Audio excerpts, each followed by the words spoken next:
അർജുൻ, ഇതിപ്പോൾ ഈ സിയാൽകോട്ട് ഉൾപ്പെടെയുള്ള ഇടങ്ങളിൽ തിരിച്ചടി നൽകുന്നുണ്ട് എന്ന് നമുക്ക് ഇന്ത്യൻ പ്രതിരോധ വൃത്തങ്ങളിൽ നിന്ന് ഉറപ്പ് പറയാനാകില്ല. പക്ഷെ അതെല്ലാം പല വിധത്തിൽ പാക് മാധ്യമങ്ങൾ ഉൾപ്പെടെ പല വിധത്തിലുള്ള വിവരങ്ങളും വരുന്നുണ്ട്, അങ്ങനെയല്ലേ?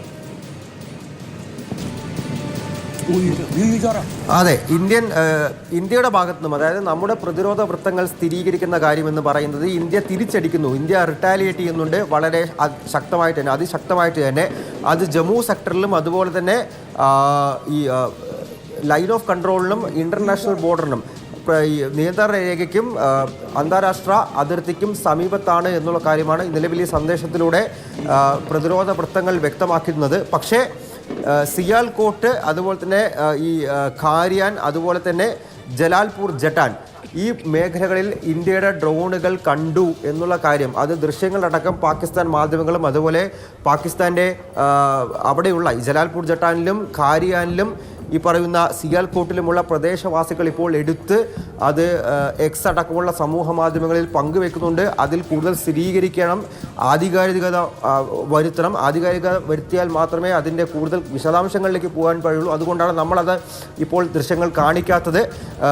എന്തായാലും തിരിച്ചടി ഈ മേഖലകളിൽ നടക്കുന്നുണ്ട് എന്നുള്ള കാര്യം പാകിസ്ഥാൻ മാധ്യമങ്ങൾ ഇതിനോടകം തന്നെ റിപ്പോർട്ട് ചെയ്യുന്നു. ഞാൻ പറഞ്ഞ സിയാൽകോട്ട്, ഖാരിയാൻ, അതുപോലെ തന്നെ ജലാൽപൂർ ജട്ടാൻ എന്ന് പറയുന്ന മേഖലകൾ ഇന്ത്യൻ വിവരം അനുസരിച്ച് ജമ്മു സെക്ടറിലും അതുപോലെ തന്നെ ജമ്മു സെക്ടറിന് എതിർവശമായിട്ടും അതുപോലെ തന്നെ ഈ നിയന്ത്രണ രേഖയ്ക്ക് സമീപത്തും അന്താരാഷ്ട്ര അതിർത്തിയിലും അതിനപ്പുറത്തേക്കുള്ള സ്ഥലങ്ങൾ എന്തായാലും ഇന്ത്യ വ്യക്തമാക്കിയിട്ടില്ല. നാളെ നമുക്കതിലൊരു സ്ഥിരീകരണം വരുമെന്ന് ഇപ്പോൾ ഉറപ്പിച്ച് പറയാൻ സാധിക്കും.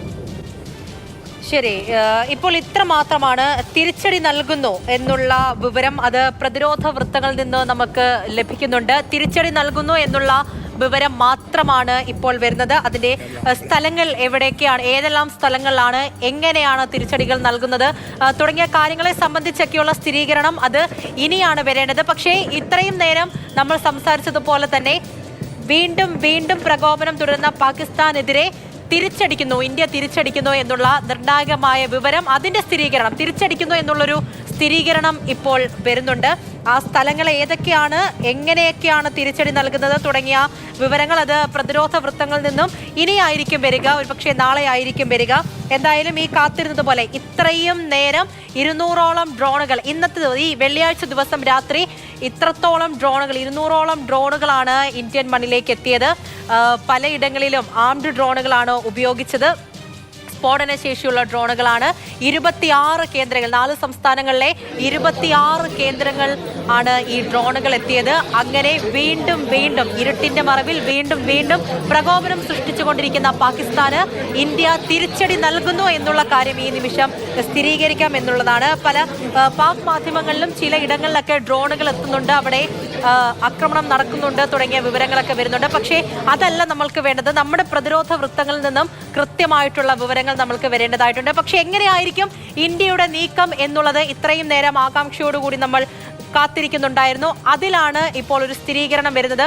ഇന്ത്യ തിരിച്ചടിക്കുന്നു എന്നുള്ളതാണ്. അർജുൻ, ഈ പ്രതിരോധ വൃത്തങ്ങളിൽ നിന്ന് ഇപ്പോൾ ഏതെല്ലാം മേഖലകളിലാണ് തിരിച്ചടിക്കുന്നത്, എങ്ങനെയാണ് തുടങ്ങിയ കാര്യങ്ങളിലുള്ള സ്ഥിരീകരണം, അതിൻ്റെ വിവരങ്ങൾ ഇനിയാണ് വരേണ്ടതുണ്ട്. പക്ഷേ നമ്മുടെ മണ്ണിൽ, നമ്മുടെ അതിർത്തിയിൽ ഉൾപ്പെടെ ബ്ലാക്ക് ഔട്ട് ഏതെല്ലാം വിധത്തിലാണ് നമ്മുടെ പ്രതിരോധ സംവിധാനങ്ങളെല്ലാം കരുതിയിരിക്കുന്നത്, എത്രത്തോളം പ്രതിരോധം തീർക്കുന്നു എന്നുള്ള വിവരങ്ങൾ ഇപ്പോൾ ഓരോ വൃത്തങ്ങളിൽ നിന്നും എങ്ങനെയാണ് ലഭിക്കുന്നത് ഏറ്റവും പുതിയതായിട്ട്?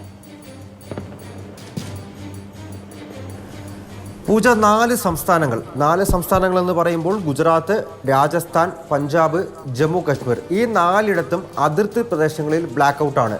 അത് ജയ്സാൽമേർ ഉൾപ്പെടെയുള്ള മേഖലകളുണ്ട്, ഭുജ്, അതുപോലെ തന്നെ പൂഞ്ച് മേഖലകൾ ഈ ജമ്മു കാശ്മീരിലേക്ക് നോക്കിക്കഴിഞ്ഞാൽ, അതുപോലെ മറ്റിടങ്ങൾ, അതായത് ഈ പാകിസ്ഥാനുമായി നേരിട്ട് അതിർത്തി പങ്കിടുന്ന ഇടങ്ങളിലെല്ലാം തന്നെ ഇപ്പോൾ ബ്ലാക്ക് ഔട്ടാണ്. ഈ രജൗരി അടക്കമുള്ള മേഖലകൾ നോക്കിയാലും മനസ്സിലാകും. അതല്ല, പൂഞ്ചിടങ്ങളിലെല്ലാം തന്നെ ഇന്ന് രാവിലെ മുതൽ കനത്ത ഷെല്ലിംഗ് ഉണ്ടായിരുന്നു.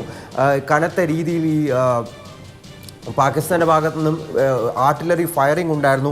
ഇവിടെയെല്ലാം തന്നെ ബ്ലാക്ക് ഔട്ടാണ്. ഇന്ന് രാത്രി 8:30 ഈ ബ്ലാക്ക് ഔട്ട് ആരംഭിച്ചത്. നാളെ രാവിലെ 7 മണി വരെയോ 8 മണി വരെയോ, അതല്ല ചിലയിടങ്ങളിൽ പുലർച്ചെ 4 മണിയോടുകൂടി വൈദ്യുത ബന്ധം തിരിച്ചു വരുമെന്നാണ് നമുക്ക് മനസ്സിലാക്കാൻ വേണ്ടി സാധിക്കുന്നത്. എന്തായാലും ബ്ലാക്ക് ഔട്ട് ഉണ്ടാകുന്നത് സുരക്ഷാ മുൻകരുതലുകളുടെ ഭാഗമായിട്ടാണ്. അതായത് ഇനിയും പാകിസ്ഥാൻ്റെ ഭാഗത്തു നിന്നും പ്രകോപനം ഉണ്ടാവുകയാണെങ്കിൽ അതിനെ ചെറുക്കാൻ വേണ്ടിയിട്ടാണ് നിലവിൽ ഇന്ത്യ പ്രിക്കോഷണറി മെഷേഴ്സ് ആയിട്ട് ഇപ്പോൾ ഈ ബ്ലാക്ക് ഔട്ട് അത് നടത്തുന്നത്. ഇപ്പോൾ കഴിഞ്ഞ 2 ദിവസമായിട്ടും മിനിഞ്ഞാന്ന് രാത്രിയും ഉണ്ടായിരുന്നു, ഇപ്പോൾ ഇന്നലെ രാത്രി ഇപ്പോഴും തുടർന്നുകൊണ്ടിരിക്കുന്നു. അത് അടുത്ത ദിവസങ്ങളിലും തുടരുമെന്ന് തന്നെ നമുക്ക് അനുമാനിക്കേണ്ടിയിരിക്കുന്നു. കാരണം ഇപ്പോൾ ജനങ്ങളുടെ സുരക്ഷയാണ് ഇന്ത്യയെ സംബന്ധിച്ച് ഏറ്റവും പ്രധാനപ്പെട്ട ഒരു കാര്യം. ആ ഒരു സാഹചര്യത്തിൽ തന്നെയാണ് ഇത്തരത്തിലുള്ള മെഷേഴ്സുമായിട്ട്, പ്രിക്കോഷണറി മെഷേഴ്സുമായിട്ട് ഇന്ത്യ മുന്നോട്ട് പോകുന്നത്.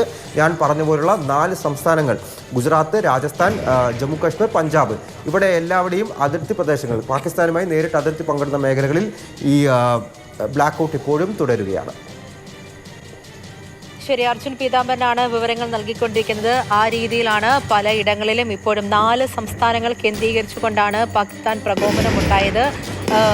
വിവിധ ഇടങ്ങളിൽ ഇപ്പോഴും ബ്ലാക്ക് ഔട്ട് തുടരുകയാണ്. നാളെ രാവിലെ തന്നെ അവ തുടരുകയും ചെയ്യും. ജനങ്ങൾക്ക് ആ രീതിയിൽ ശക്തമായ ജാഗ്രതാ നിർദ്ദേശങ്ങൾ ഉൾപ്പെടെ നൽകിയിട്ടുണ്ട്. ഡ്രോണുകൾ എത്തുന്ന കാഴ്ച കണ്ടു. പലയിടങ്ങളിലും അതിർത്തി മേഖലകളിൽ ഉൾപ്പെടെ കനത്ത ഷെല്ലിംഗ് നടക്കുന്നുണ്ടായിരുന്നു. രജൌരി, ഉറി, പൂഞ്ച് മേഖലകളിൽ ഉൾപ്പെടെ ഇരുട്ടിന്റെ മറവിൽ ശക്തമായ ആക്രമണം, പ്രകോപനം അത് പാകിസ്ഥാൻ സൃഷ്ടിക്കുന്നുണ്ടായിരുന്നു. മാതൃഭൂമി ന്യൂസിന്റെ ക്യാമറയിൽ ഉൾപ്പെടെ രജൌരിയിൽ ഞങ്ങളുടെ റിപ്പോർട്ടർ ബി ബാലഗോപാൽ ഉണ്ട്. ബാലു, റിപ്പോർട്ട് ചെയ്യുന്നതിന്റെ ഇടയ്ക്ക് തന്നെ ഷെല്ലിങ്ങിന്റെ ദൃശ്യങ്ങൾ അത് മാതൃഭൂമി ന്യൂസ് ക്യാമറയിലൂടെ പ്രേക്ഷകർ എല്ലാവരും കണ്ടതാണ്. ആ രീതിയിലാണ് അതിർത്തി മേഖലയിൽ ഉൾപ്പെടെ ശക്തമായി തന്നെ പ്രകോപനം സൃഷ്ടിക്കുകയാണ്. ഇരുട്ടിന്റെ മറവിൽ സാധാരണക്കാരായ ജനങ്ങൾക്ക് നേരെ ഉൾപ്പെടെ പാകിസ്ഥാൻ ഡ്രോണുകൾ തൊടുത്തുവിടുന്ന ഒരു കാഴ്ചയാണ് ഇന്ന് കണ്ടത്. അതിനെയെല്ലാം തന്നെ പ്രതിരോധിച്ചിട്ടുണ്ട് എന്നുള്ളത് നമ്മുടെ വിജയം തന്നെയാണ്. തുടർച്ചയായ ദിവസങ്ങളിലൊക്കെ തന്നെയും നമ്മൾ പ്രതിരോധം തീർക്കുന്നുണ്ട്. എല്ലാം വിജയിച്ചു തന്നെയാണ് നമ്മൾ മുന്നിലേക്ക് പോകുന്നത്. ഇന്നും നിലം തൊടിയിച്ചിട്ടില്ല എന്നുള്ളതാണ്. പലയിടങ്ങളിലും 26 കേന്ദ്രങ്ങൾ ആണ് ഇന്ന് പാകിസ്ഥാന്റെ ഡ്രോൺ ആക്രമണം ഉണ്ടാകുന്നത്. 26 ഇടങ്ങളിൽ ആയുധങ്ങളടക്കം വഹിക്കുന്ന പാകിസ്ഥാൻ ഡ്രോണുകളൊക്കെ കണ്ടെത്തിയിട്ടുണ്ട് എന്നുള്ളതാണ് വിവരം. വടക്ക് ബാരാമുള്ള മുതൽ തെക്ക് ബുജ്ജു വരെയുള്ള ഇടങ്ങളിലാണ് ഡ്രോണുകൾ എത്തിയത്. രാജ്യാന്തര അതിർത്തിയിലും നിയന്ത്രണ രേഖയിലും ഡ്രോണുകളുടെ സാമീപ്യമുണ്ടായി. ഇന്നലെ പാകിസ്ഥാന്റെ ഭാഗത്ത് നിന്നും കനത്ത ഡ്രോൺ ആക്രമണം ഉണ്ടായിരുന്നു. അതിന് ശക്തമായ തിരിച്ചടി നൽകുകയും ചെയ്തിട്ടുണ്ട്. എന്നിട്ടും വീണ്ടും പാകിസ്ഥാൻ ഇന്ത്യൻ മണ്ണിൽ കയറി കളിക്കുന്നു എന്നുള്ളതാണ്. അതിന് ശക്തമായ തിരിച്ചടി നൽകുന്നുണ്ട് എന്നുള്ള വിവരം അത് പ്രതിരോധ വൃത്തങ്ങളിൽ നിന്നും ലഭിക്കുന്നുണ്ട്. പക്ഷേ ഏതെല്ലാം സ്ഥലങ്ങളിൽ എങ്ങനെയൊക്കെയാണ് എന്നുള്ള വിവരം അത് ലഭിച്ചിട്ടില്ല എന്നുള്ളതാണ്.